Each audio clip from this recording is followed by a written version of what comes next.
जय हिंद दोस्तों। Welcome to AP academy. आज की क्लास में हम पढ़ेंगे अकबर्स राजपूत पॉलिसी। देखिए, लास्ट क्लास में हम लोगों ने अकबर के बारे में पढ़ा था।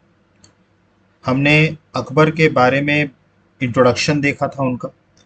इसके अलावा हमने बैरम खान के बारे में पढ़ा था और अकबर के जो अभियान थे देश में, उसके बारे में हम लोगों ने पढ़ा था लास्ट क्लास में। आज की क्लास में जो हम पढ़ने जा रहे हैं ये एक बहुत ही इंपॉर्टेंट टॉपिक है। ये है अकबर की राजपूत पॉलिसी। देखिए, राजपूत जो थे, ठीक है, उनका एक अलग प्रभाव था। अगर हम बात करें तो उस टाइम पर हिस्टोरिकली अगर हम बात करें तो अकबर ने एक अलग ही पॉलिसी अपनाई राजपूतों को लेकर के। दिल्ली सल्तनत के समय से अगर हम बात करें, दिल्ली सल्तनत की स्थापना होने के बाद से राजपूतों ने कभी भी दिल्ली सल्तनत के किसी सुल्तान का सहयोग नहीं किया। उन्होंने हमेशा विद्रोह किया उनके खिलाफ, क्योंकि मैंने आपको बताया था कि दिल्ली सल्तनत के जो सुल्तान थे उनकी जो नीति थी वो गैर मुसलमानों के प्रति बहुत ही ज्यादा भेदभाव वाली थी। वो बहुत इम्पार्शियल थे जो नॉन मुस्लिम्स थे, क्योंकि वो अपने आप को सिर्फ और सिर्फ मुसलमानों का राजा मानते थे। आप देखें कालखंड में अगर हम बात करें इतिहास में, तो हिंदुओं के मंदिर तोड़ना, ठीक, उनका जबरदस्ती धर्म परिवर्तन कराना, इस्लाम को प्रमोट करने के लिए उन्हें जबरदस्ती इस्लाम कबूल करवाना, तो ये सारी चीजें जब दिल्ली सल्तनत के सुल्तान कर रहे थे तो जो राजपूत वर्ग था, ठीक है, स्पेशली अगर हम बात करें, क्योंकि राजपूत वर्ग जो रहा है वो शुरुआत से बहुत ही मजबूत वर्ग रहा है। कोई भी सल्तनत बिना राजपूतों के कॉन्फिडेंस में लिए चलना बहुत मुश्किल होती, क्योंकि राजपूत एक बहुत बड़ी ताकत हुआ करते थे। तो दिल्ली सल्तनत के जितने भी सुल्तान थे उनकी जो विभाजनकारी या हम कहें इम्पार्शियल जो नीति हुआ करती थी नॉन इस्लाम्स के लिए, जिसके कारण राजपूतों ने कभी भी दिल्ली सुल्तानों का सहयोग नहीं किया। दिल्ली सल्तनत के सुल्तानों का उन्होंने हमेशा उन शासकों का विरोध किया। Means they were against the Delhi sultanate sultan. ठीक, इसी कारण से दिल्ली के सल्तनत के जितने भी सुल्तान थे उनकी एक बहुत बड़ी परेशानी का सबब राजपूत हुआ करते थे, क्योंकि राजपूत आए दिन विद्रोह किया करते थे किसी न किसी बात पर। और विद्रोह को दबाने में, देखिए, आप दबाने में बलपूर्वक प्रयोग पे कामयाब तो हो जाते हैं, लेकिन उसके बाद आप ही का नुकसान होता है। तो ये सारी चीजें थी। अगर हम मुगल काल की भी बात करें तो मुगलों में भी बाबर हूं, हुमायूं हूं या शेरशाह सूरी, इनको भी राजपूतों का विद्रोह झेलना पड़ा था काफी हद तक। अकबर ने एक अलग ही राजपूतों को लेकर के पॉलिसी अपनाई। अकबर ये बहुत अच्छे से समझ गए थे कि राजपूतों का महत्व बहुत ज्यादा है। वो ये जान गए थे कि भारत में अगर हमें अपनी सल्तनत, मुगलिया सल्तनत को अगर सुदृढ़ करना है या मजबूत करना है उनकी जड़ें, तो हमें राजपूतों का साथ बहुत जरूरी है। हमें राजपूतों से लड़ करके हम अपनी जड़ें मजबूत नहीं कर पाएंगे। हमें उनसे फ्रेंडली रिलेशन रख करके ही हम अपने आप को सुदृढ़ कर सकते हैं। इसीलिए अकबर ने एक पॉलिसी अपनाई जिसको राजपूत पॉलिसी कहा जाता है। ठीक, मतलब कि अकबर ने राजपूतों के लिए एक अलग से नीति बनाई,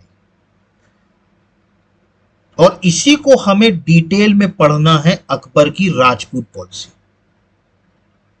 आपको समझ में आया? ठीक, देखिए, राजपूत चूंकि इंडिया में उस टाइम अगर हम बात करें भारत में तो एक बहुत बड़ी ताकत हुआ करते थे।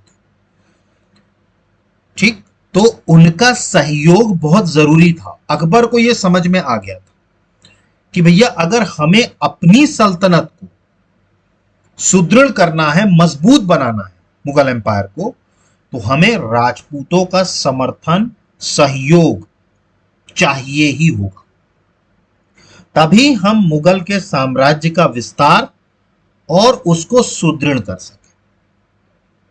ठीक, तो अकबर की जो पॉलिसी थी राजपूतों को लेकर के, वो इसीलिए बनाई गई, उन्होंने एक अलग नीति बनाई राजपूतों के लिए, क्योंकि उनको राजपूतों का सहयोग चाहिए था मुगल साम्राज्य के विस्तार एवं उसके सुदृढ़ीकरण के लिए, मतलब उसकी मजबूती के लिए।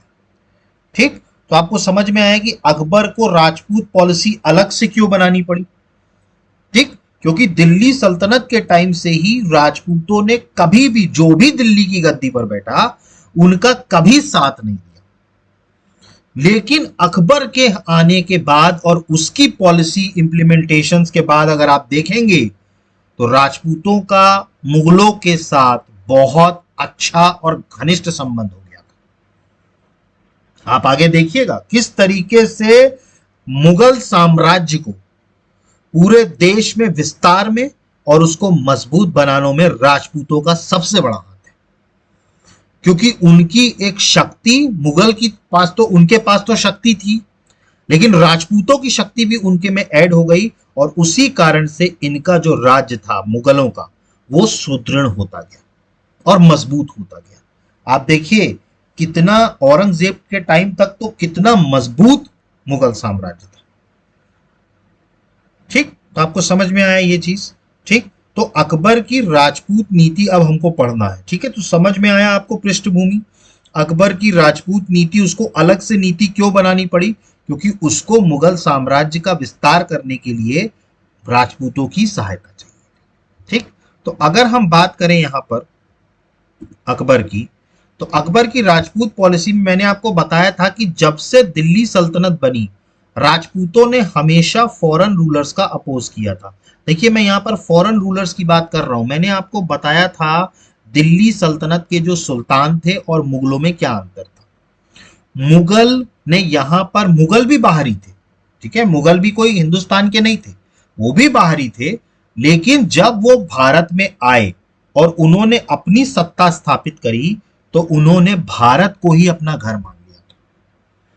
जबकि दिल्ली सल्तनत के जितने भी सुल्तान थे वो हमेशा बाहरी ही रहे, उन्होंने कभी भारत को अपना नहीं माना। ठीक, तो इसी कारण से इन फॉरेन रूलर्स का क्या किया जाता था, अपोज किया जाता था, और राजपूतों ने कभी भी इनको चैन से बैठने नहीं दिया कि अपनी सुदृढ़ मजबूत कर सके। आप देखिए हमेशा डिस्टरबेंस रहा दिल्ली सल्तनत में, सिर्फ खिलजियों को छोड़ दिया जाए तो खिलजियों के बाद तुगलक से तो जो दिल्ली सल्तनत का पतन शुरू हुआ वो तो बिल्कुल ड्रास्टिक लेवल पर हुआ, दिल्ली में कोई टिक ही नहीं पा रहा था। क्यों? क्योंकि राजपूतों का समर्थन नहीं था। ठीक, लेकिन दिल्ली सुल्तान के बाद भी बाबर, शेरशाह और हुमायूं को भी बहुत सारा स्ट्रगल इसके खिलाफ झेलना पड़ा। ठीक है, मतलब हुमायूं तक राजपूतों की जो नीति थी वो हमेशा दिल्ली में जो भी बैठता था उसके विरोध में थी। नेक्स्ट पॉइंट अगर हम देखें, Akbar also face the problem of dealing with the Rajputs. These Rajput states could not be controlled only by the war victory. देखिए अकबर का ये स्पष्ट मानना था कि सिर्फ युद्ध में जीत जाने से हम इनको कंट्रोल नहीं कर पाएंगे। भाई कितनी बार लड़ेंगे आप युद्ध, भाई आप कितनी बार उनको लड़ेंगे, किसी को भी आप पूरी तरीके से खत्म नहीं कर सकते। ठीक ठीक, और and the expansion and the strengthening of the Mughal Empire in India was impossible without the cooperation and support of the Rajputs। मतलब जब तक राजपूतों का सहयोग नहीं होगा और उनका समर्थन नहीं होगा, तब तक मुगल के साम्राज्य का विस्तार और सुदृढ़ीकरण, सुदृढ़ीकरण मतलब स्ट्रेंथनिंग और एक्सपांशन मुगल एम्पायर का पॉसिबल नहीं। ठीक, तो अकबर को यह चीज समझ में आ गई थी। अगला बात करें, Akbar recognized the significance of Rajput in Indian politics, leading him to implement a well-defined policy towards them known as Rajput policy। देखिए राजपूतों का महत्व अकबर को समझ में आ गया था। ठीक है, अकबर ये समझ गया था कि भैया अगर हमें अपने राज्य को सुदृढ़ बनाना है, अगर हमें अपने राज्य का फैलाव करना है, तो हमें राजपूतों का सहयोग चाहिए ही चाहिए। तो इसीलिए अकबर ने फिर राजपूतों के लिए एक अलग से पॉलिसी बनाई। जिसको हम अकबर की राजपूत पॉलिसी कहते हैं। समझ में आया आपको? अकबर को राजपूत की नीति या राजपूत पॉलिसी क्यों बनानी पड़ी, समझ में आ गया आपको? ठीक। तो अब यहां पर अगला जो हम टॉपिक पढ़ेंगे वो पढ़ेंगे कि रीजंस क्या थे। ठीक है, अगर हम अगले टॉपिक की बात करें तो जो अगला टॉपिक है वो रीजंस क्या थे which is responsible for Akbar's Rajput policy. मतलब अकबर की जो राजपूत की नीति थी उसके कारण क्या थे। तो कौन कौन से रीजंस थे जिसके कारण अकबर ने राजपूत पॉलिसी बनाई थी। ठीक। तो सब हमें एक एक करके उनके रीजंस देखने हैं कि रीजंस क्या थे for responsible for Akbar's Rajput policy. सबसे पहला अगर हम बात करें, Akbar got the support of many reasons in determining the policy towards the Rajput.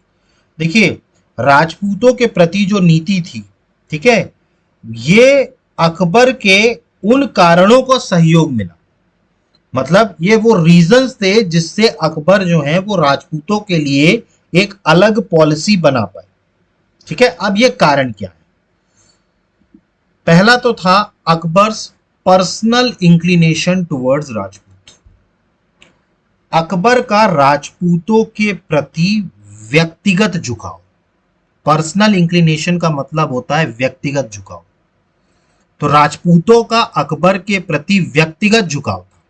देखिए, Akbar was personally very impressed by the bravery and devotion of the Rajputs as well as the adverse circumstances in which Akbar was born and the way the Rajput king of Amarkot helped the unfortunate Humayun, Akbar could not forget it.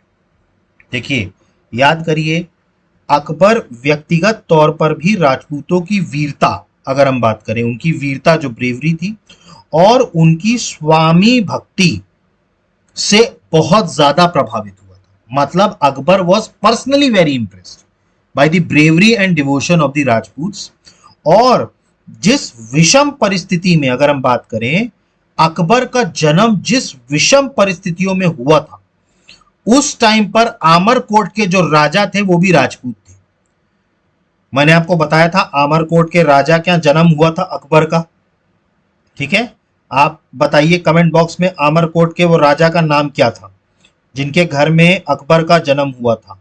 ठीक है, मैंने आपको बताया था। ठीक है, तो आप कमेंट बॉक्स में बताइएगा कि किस राजा के घर में, ठीक है, अकबर का जन्म हुआ था।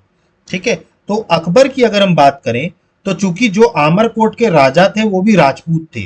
ठीक है, और उन्होंने जिस तरीके से हुमायूं की जो उस टाइम पर स्थिति थी, आप सोचिए कि भाई राज्य निकाला दे दिया गया, इधर से उधर अपनी पत्नी और बच्चे को लेकर के भाग रहा था व्यक्ति। ठीक, तो उस टाइम पर उनकी सिचुएशन बहुत ज्यादा बदतर थी।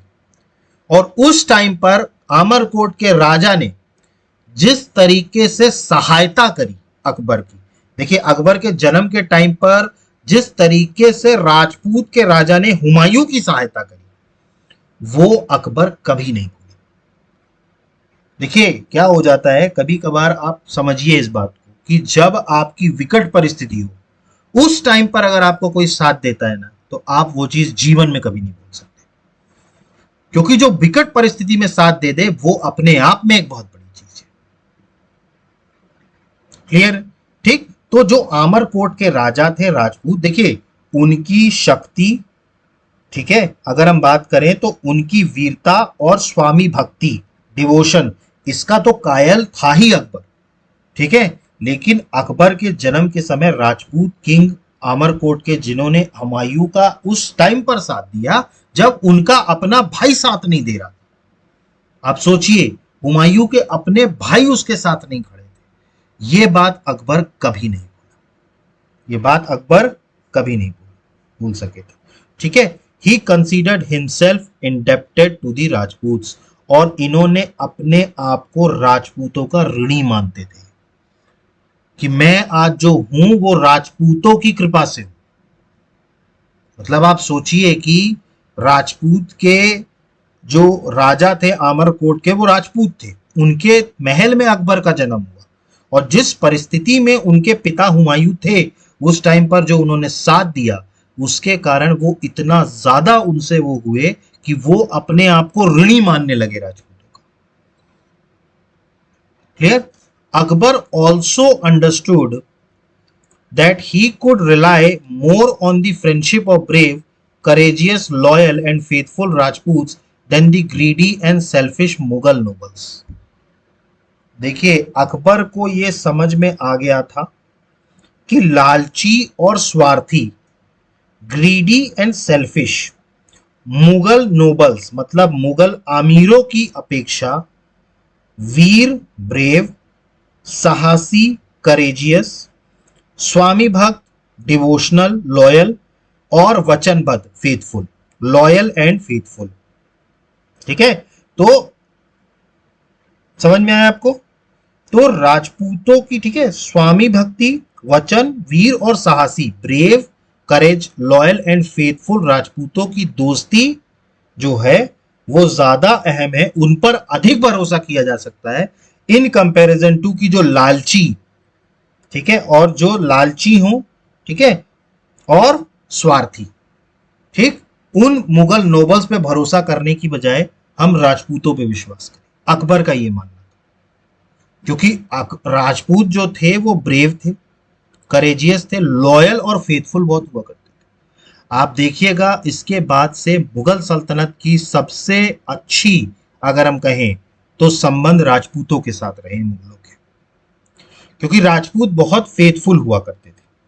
ठीक है, that's why he extended the hand of friendship towards the Rajputs. इसी कारण से, इन्हीं सब कारणों से इन्होंने राजपूतों की तरफ मैत्री का हाथ बढ़ाया, मतलब राजपूतों को दबाने का प्रयास नहीं किया, इन्होंने दोस्ती का हाथ आगे बढ़ाया। तो रीजन समझ में आया? 2 से 3 रीजंस थे जिसके कारण अकबर ने, उनका व्यक्तिगत झुकाव राजपूतों के प्रति था। एक तो जो वो पैदा हुए थे उस कंडीशन पर हुमायूं का जिस तरीके से राजपूत, जो आमरकोट के राजा थे जो कि राजपूत थे, उन्होंने जिस तरीके से साथ दिया था वो अकबर कभी नहीं भूला। दूसरा, चूंकि राजपूत जो हुआ करते थे ये बहुत ही ब्रेव और डिवोशन और बहुत ही लॉयल और फेथफुल हुआ करते थे। तो अकबर को यह महसूस हुआ कि डिस्पाइट मुगल नोबल्स जो कि ग्रीडी और सेल्फिश हैं, हमें ऐसे राजपूतों की दोस्ती मंजूर होगी जो ब्रेव हैं, करेजियस हैं, loyal and faithful, despite of the fact कि उनका धर्म कुछ भी हो, वो मैटर नहीं करता। ठीक, तो ये समझ में आया आपको? तो ये किस कारण से पर्सनली राजपूतों की तरफ उनका झुकाव था, ये आपको समझ में आया।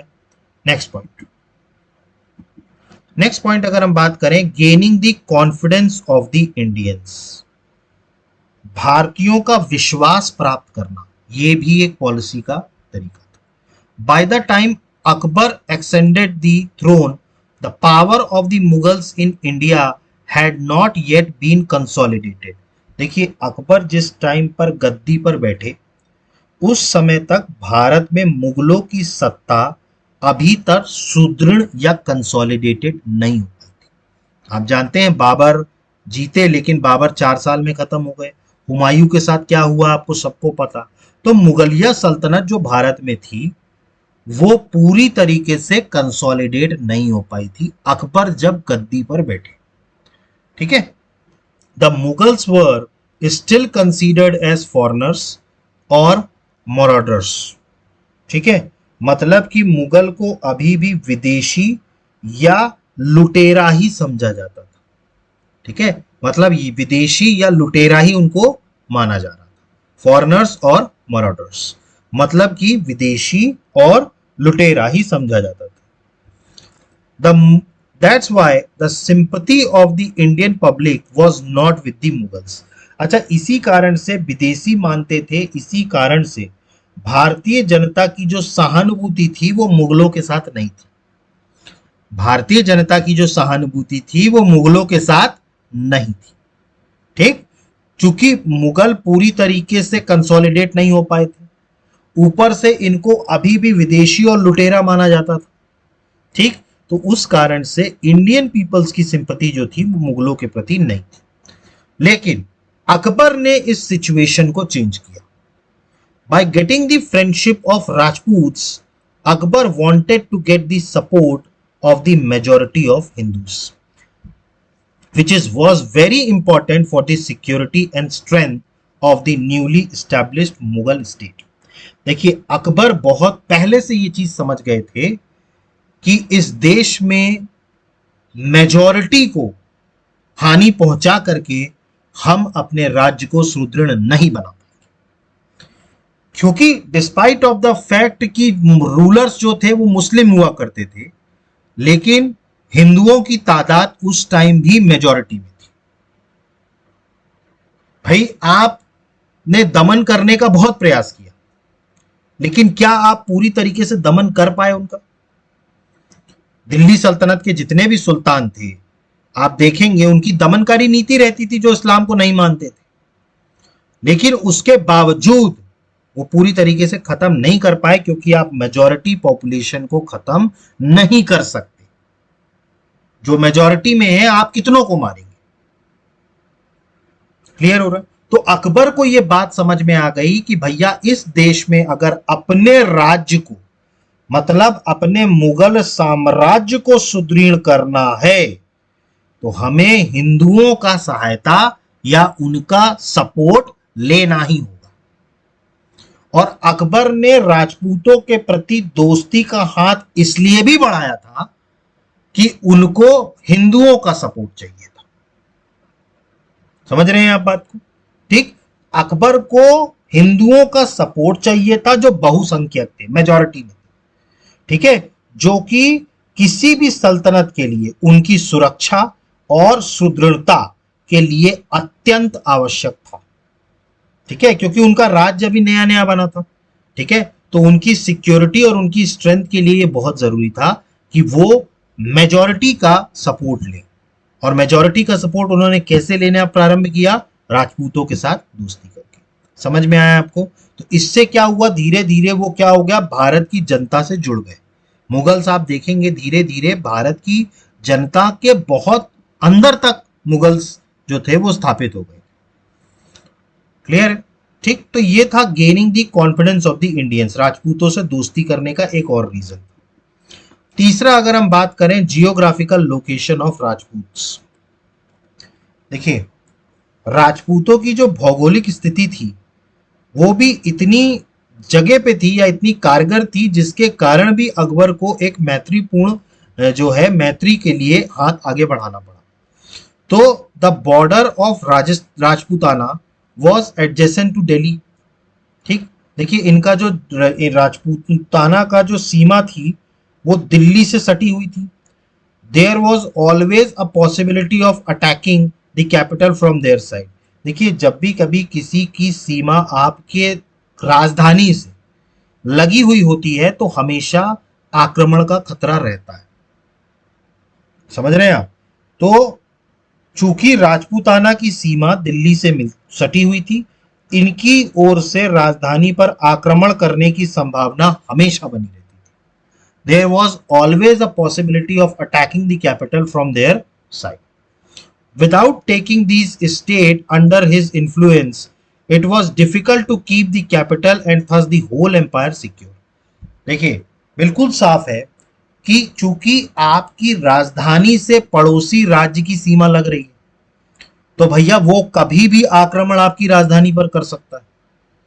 भाई, राजधानी क्या होती है? राजधानी किसी भी देश का सिंबल होता है। अगर वहां कब्जा हो गया किसी और का तो पूरी सल्तनत खत्म।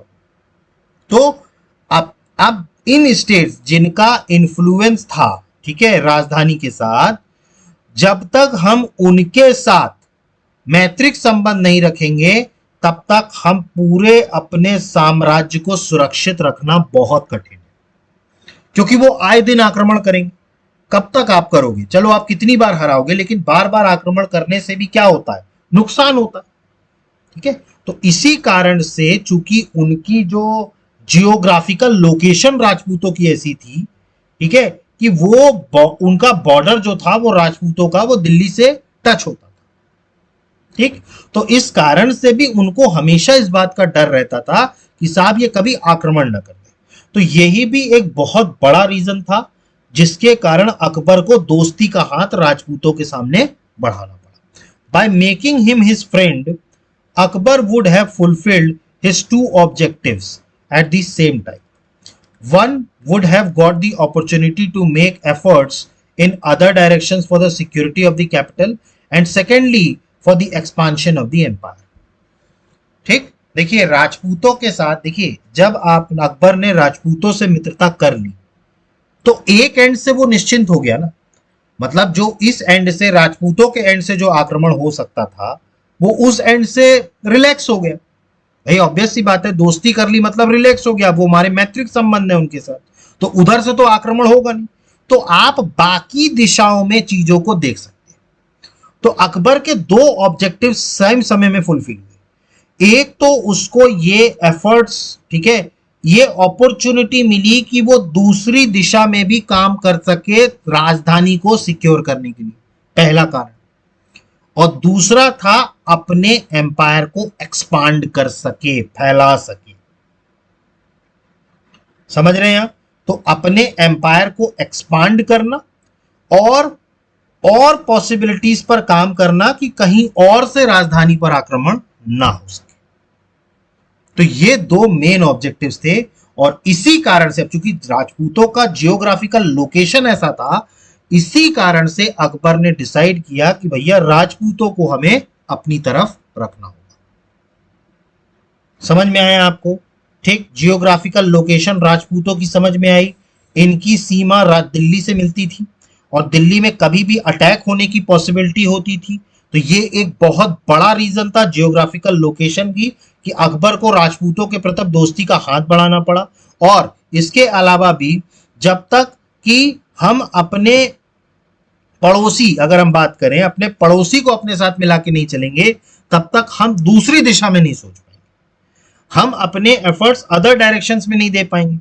ठीक है, तो इन्होंने क्या किया, दोस्ती का ऑब्जेक्टिव यही था कि भाई हम अदर दिशा में भी सोच सकें और हम अपने एम्पायर को एक्सपांड कर सकें। इसीलिए अकबर ने ये डिसाइड किया कि हम राजपूतों को अपनी तरफ मिलाएंगे। समझ में आया आपको ये? ठीक, क्लियर हुआ? नेक्स्ट पॉइंट, नेक्स्ट था help in expansion of empire. देखिए साम्राज्य विस्तार में भी राजपूतों ने सहायता करी।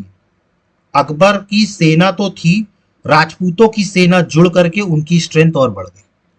Akbar also needed the help of Rajputs for expansion in the Indian empire. देखिए भारत में अपने साम्राज्य के विस्तार के लिए भी अकबर को राजपूतों की सहायता की आवश्यकता थी। With their help he could easily conquer Hindu and Afghan kingdoms। देखिए इनकी मदद से, राजपूतों की मदद से उन्होंने हिंद और अफगान राज्यों पर आसानी से विजय प्राप्त कर ली थी। देखिए जब दो शक्तियां आपस में जुड़ती हैं ना तो उनकी शक्ति डबल हो जाती है, तो उस कारण से बाकी जितने भी राज्य हो जाते हैं फिर वो टिक नहीं पाते आपके सामने, क्योंकि राजपूत जो थे ना वो बहुत बड़ी ताकत हुआ करते थे।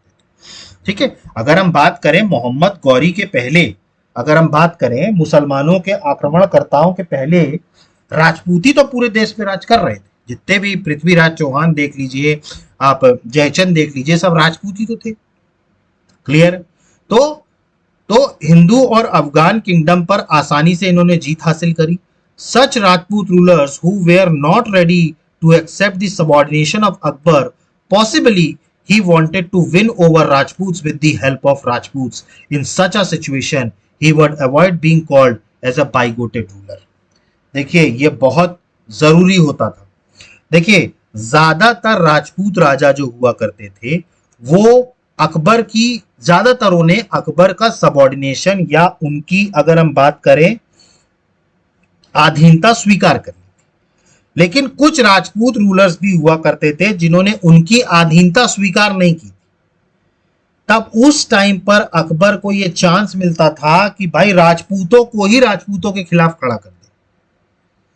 अब जैसे अगर आप देखें हल्दी घाटी का युद्ध कल हमने पढ़ा था, हल्दी घाटी के युद्ध में अकबर का सामना किसके साथ था? महाराणा प्रताप के साथ। महाराणा प्रताप कौन थे? राजपूत। महाराणा प्रताप कौन थे? राजपूत थे। ठीक, मेवाड़ के राजा थे। अब अकबर का जो सेनापति था, अगर आप देखें, याद करें, अकबर के जो सेनापति थे वो मान सिंह थे, और वो भी क्या थे? राजपूत थे। तो देखिए राजपूतों को राजपूतों से लड़वा दिया उन्होंने। ठीक, मतलब एक राजपूत के सामने ही दूसरे राजपूत थे भाई, मान सिंह भी राजपूत और महाराणा प्रताप भी राजपूत। ठीक, तो इसी कारण से जो है, ठीक है, तो इसी कारण से जब अकबर की कोई राजपूत राजा शासक अधीनता स्वीकार करने को तैयार नहीं होते थे, तब वह राजपूतों को राजपूतों की सहायता से जीतना चाहते थे, और ऐसे में वह धर्मांध शासक कहलाए जाने के आरोप से भी बच जाते थे। धर्मांध का मतलब होता है कि जैसे जो लगता था ना पहले, जो इस्लामिक एम्पायर जो हुआ करते थे, वो जो राजपूतों पर आक्रमण करते थे, तो उनके ऊपर यह आरोप लगता था कि धर्मांध शासक हैं, ये धर्म के आधार पर शासन चलाते हैं। तो अकबर इस चीज से भी बचे कि भैया यहां तो राजपूत से राजपूत लड़ रहा है, हम तो हैं ही। क्लियर हो रहा है आपको? ठीक, तो राजपूतों की मदद से अपने एम्पायर को विस्तार करना चाहते थे। ठीक, तो ये चौथा रीजन था। नेक्स्ट अगर हम बात करें, limiting the powers of Mughal nobles, the feeling of, अच्छा, मुगल अमीरों की शक्ति पर भी अंकुश लगा इससे। देखिए, the feeling of personal interest was very high among the Mughal nobles. देखिए, मुगलों के जितने भी आमिर लोग थे ना, उनमें निजी स्वार्थ की भावना बहुत ज्यादा थी।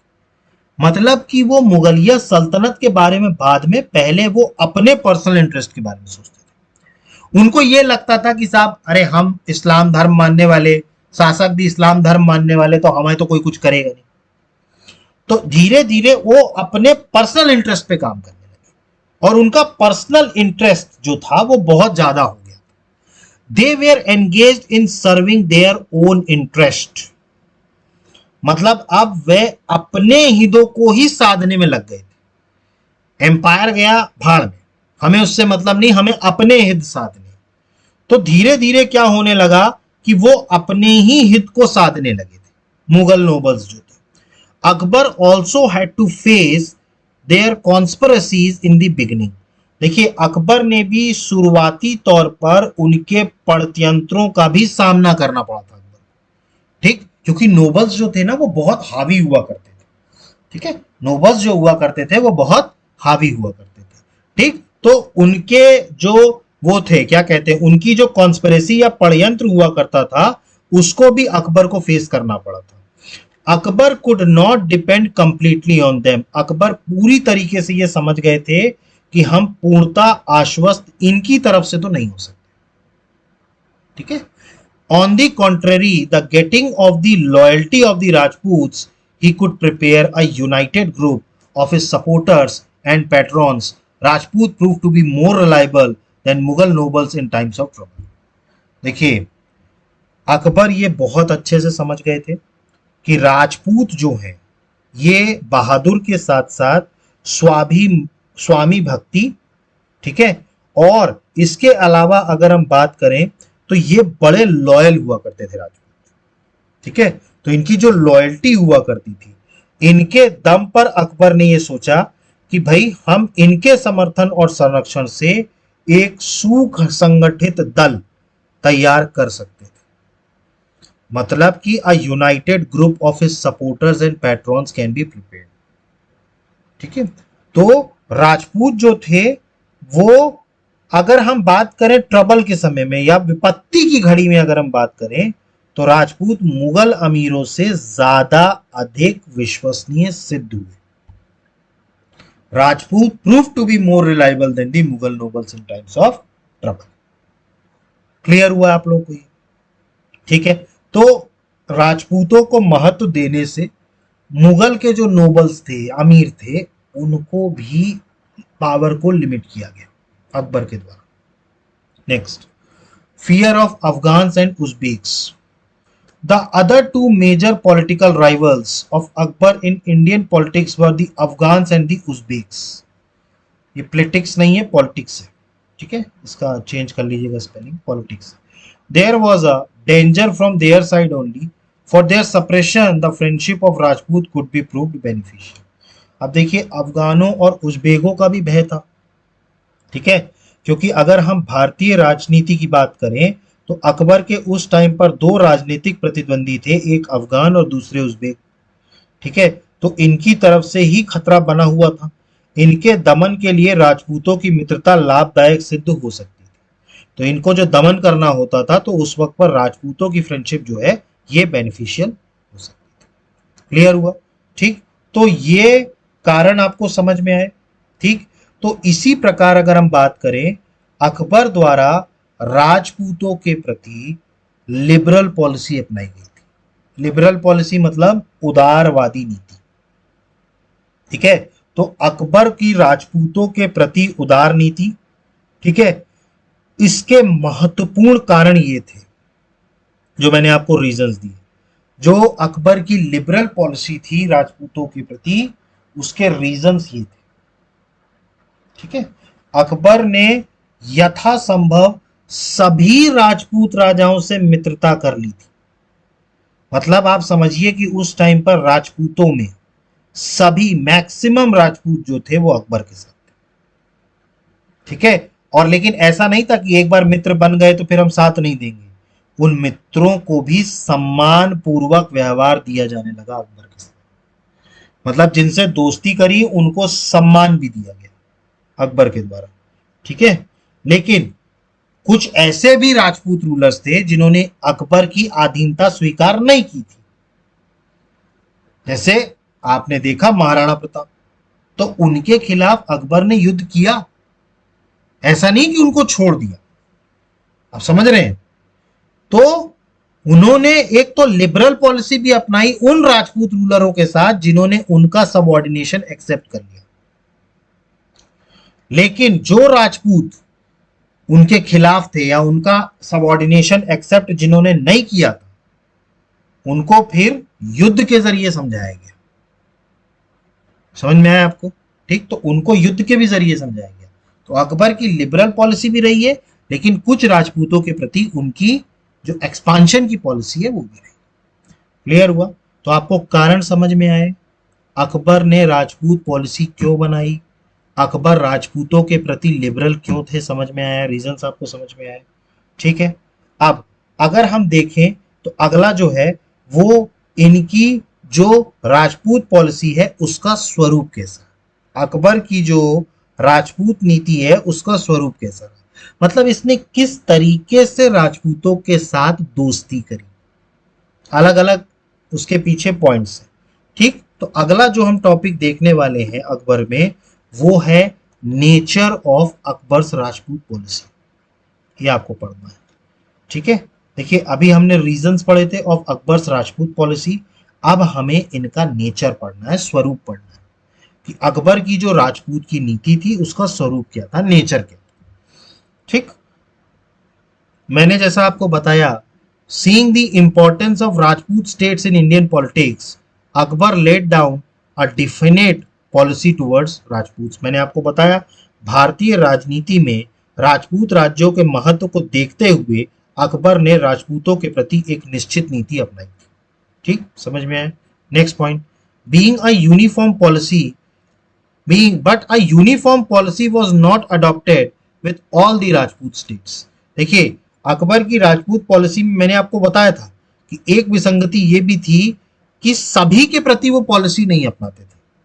ठीक है, जैसे आप देखें महाराणा प्रताप के प्रति अकबर ने लिबरल पॉलिसी नहीं अपनाई क्योंकि महाराणा प्रताप ने उनकी अधीनता स्वीकार नहीं की थी, इसी कारण से अकबर ने युद्ध किया महाराणा प्रताप से। ठीक, तो इनकी पॉलिसी सभी राजपूत स्टेट्स के लिए नहीं थी। ठीक है, ये अलग अलग पॉलिसी अलग अलग स्टेट्स के लिए अपनाया करते थे। ठीक है, अब हमें यह देखना होगा कि इनकी कौन कौन सी पॉलिसी हुआ करती थी। देखिए अकबर के राजपूतों में अगर हम बात करें तो कुछ राजपूत स्टेट्स ऐसे थे जिन्होंने इनकी अधीनता स्वीकार कर ली थी, सबऑर्डिनेशन स्वीकार कर लिया। ठीक, तो उनके लिए अलग नीति थी, उनके लिए अलग नीति थी। अब इसके बाद कुछ जो ऐसे राजपूत शासक थे जिन्होंने अकबर के साथ युद्ध किया लेकिन युद्ध के बाद उनके साथ उनकी अधीनता स्वीकार कर ली, ये दूसरी श्रेणी हुआ करती थी। और जो तीसरी श्रेणी हुआ करती थी वो ये था कि जिन्होंने जीवन पर्यंत अकबर को कभी उसकी अधीनता स्वीकार नहीं करी थी। और जीवन पर्यंत उसका विरोध करते रहे। जैसे महाराणा प्रताप युद्ध हार गए हल्दी घाटी का, फिर भी उन्होंने अकबर के सामने झुकना मंजूर नहीं किया।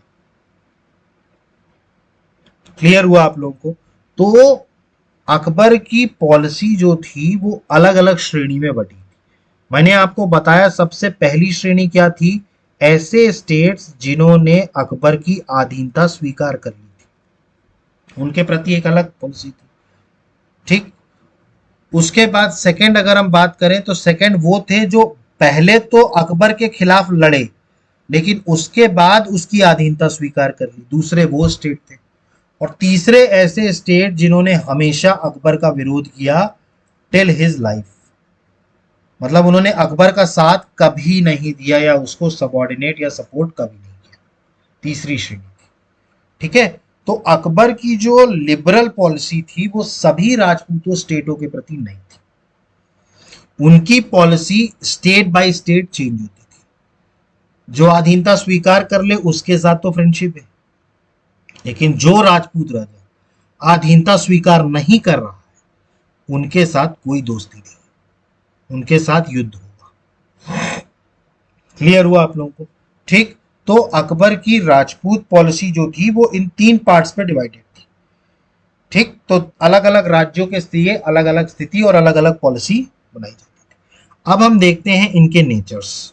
ठीक, Akbar did the following things to implement his Rajput policy. Rajput policy को अपनाने के लिए उन्होंने कई सारे काम किए। ठीक, सबसे पहला और सबसे इंपॉर्टेंट काम था अकबर ने शादी करी, मैट्रिमोनियल अलायंस। मैंने आपको बताया था हरका बाई के बारे में, जिनको बाद में जोधा बाई बोला गया, जो किसकी किसकी माँ है, सलीम की माँ है, जो जहांगीर बनेंगे आगे, उनकी माँ। ठीक, तो मैट्रिमोनियल अलायंस इन्होंने सबसे पहले किया। ठीक, अगर हम बात करें इंडियन पॉलिटिकल ट्रेडिशन की, Akbar established matrimonial alliance with Rajput dynasties to win Rajput to his side। देखिए, प्राचीन भारतीय राजनीतिक परंपरा का पालन करते हुए following ancient Indian political tradition, Akbar ने राजपूतों को अपने पक्ष में रखने के लिए, मतलब राजपूत डायनेस्टीज उनके साइड में, इसके लिए उनको उनसे राजपूतों से वैवाहिक गठबंधन बनाने का फैसला किया। वैवाहिक गठबंधन मतलब होता है मैट्रिमोनियल अलायंस, ताकि राजपूत जो हो वो हमारी side. For this Rajputs were not forced but some states did it voluntarily to get Akbar's friendship.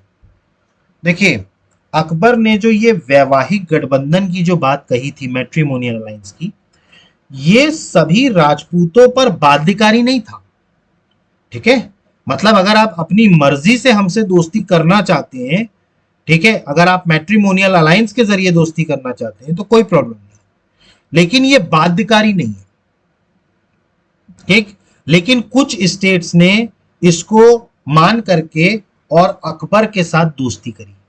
इसमें जो सबसे पहले राजपूत राजा हैं जिन्होंने अकबर के साथ संधि करी वो है राजा भारमल। ठीक है, या इनको बिहारी मल भी कहा जाता है, ऑफ अम्बेर, या हम आमेर की बात करें, ठीक है, जो आज का अजमेर है। ठीक है, यहाँ के राजा हुआ करते थे आमेर के राजा, राजा भारमल, और ये राजपूतों में पहले ऐसे राजा हैं जिन्होंने अकबर की अधीनता स्वीकार करी थी 1562 में। राजा, देखिए अकबर उस टाइम पे क्या था, अजमेर जा रहे थे। ठीक है, अजमेर में इनके जो धार्मिक गुरु थे ख्वाजा मोइनुद्दीन चिश्ती, ठीक है, उनकी मजार पे जा रहे थे अकबर। ठीक है, ख्वाजा मोइनुद्दीन चिश्ती की मजार पे। ठीक है, अब मजार में जाते वक्त उनकी जो नजर है वो आमेर पर पड़ी। ठीक है, और वहां के राजा भारमल ने से वो मिलने गए। ठीक है, 1562 में। ठीक है, और राजा भारमल ने उनकी अधीनता को स्वीकार कर लिया था और अपनी बेटी की शादी किससे करा दी थी, अकबर से करा दी थी। ठीक है, तो अपनी बेटी जो थी इनकी बेटी का नाम था हरका बाई। जिसको बाद में जोधाबाई बोला गया। ठीक, उनकी बेटी से शादी करी, ठीक है, और उनकी अधीनता राजा भारमल ने स्वीकार कर ली। With this a new tradition of Mughal Rajput relation started. इस तरीके से मुगलों के बीच और राजपूतों के बीच एक नया संबंध स्थापित हुआ। ठीक है, एक नया संबंध क्या आया, एक नया संबंध स्थापित हुआ। क्लियर हुआ? ठीक, क्लियर है? नई परंपरा शुरू हुई। This was the beginning of a policy This was the beginning of a policy which exerted a considerable influence on the Mughal Empire in India. ठीक, इनकी इसी नीति के चलते, ठीक है, अगर हम बात करें इनकी इसी नीति के चलते, ठीक है, शुरुआती तौर पर अगर हम बात करें, जिसमें भारत ने मुगल साम्राज्य का काफी प्रभाव डाला था। ठीक है, मतलब ये जो राजपूतों के प्रति उन्होंने दोस्ती का हाथ बढ़ाया अकबर ने, तो उसके कारण एक बहुत बड़ा इन्फ्लुएंस मुगल एम्पायर का किस पे पड़ा, लोगों पे। ठीक, और अगर हम बात करें under the supervision of Amer, some other states also establish matrimonial relations with Akbar. और इस तरीके से कई और राज्यों ने अकबर के साथ वैवाहिक संबंध बनाए थे। इन 1570 AD, a matrimonial relationship was established with Rai Kalyan Mal, the ruler of Bikaner, and Raja Harai of Jaisalmer।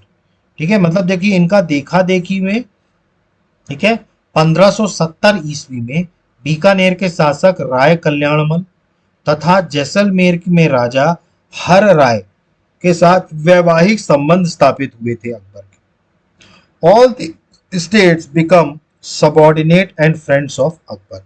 ये जितने भी स्टेट्स थे, ठीक है, ये सभी राज्य अकबर की अधीनस्थ इन्होंने स्वीकार कर लिया था और ये अकबर के मित्र बन गए।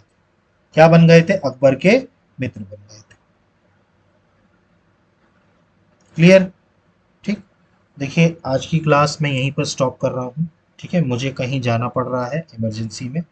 ठीक, तो आई होप कि आपको यहाँ तक सारी चीज़ें समझ में आ गई होंगी। देखिए इसके बाद हम कंटिन्यू करेंगे अभी, ठीक है, इसी के आगे हम कंटिन्यू करेंगे नेक्स्ट क्लास में। ठीक है, जो राजपूत नीति उन्होंने लागू करी उसमें सबसे पहला पॉइंट था विवाह, मैट्रिमोनियल। ठीक है, तो आपको यहाँ तक आई होप कि आपको समझ में आ गया होगा। ठीक, थोड़ा राजपूत पॉलिसी आपको क्लियर हो रही होगी। ठीक है, इसके बाद हम नेक्स्ट क्लास में इसको कंटिन्यू करेंगे और फिर नेक्स्ट क्लास में ही हम शुरू करेंगे इनकी धार्मिक नीति, अकबर की रिलीजियस पॉलिसी। ठीक, देखिए अगर आपको कोई डाउट उठ रहा है तो प्लीज़ कमेंट बॉक्स में मेंशन कीजिए, अदरवाइज आप हमारे चैनल को लाइक कीजिए, सब्सक्राइब कीजिए और मैक्सिमम से मैक्सिमम शेयर कीजिए। So guys, thank you, have a good day, जय हिंद, नमस्कार।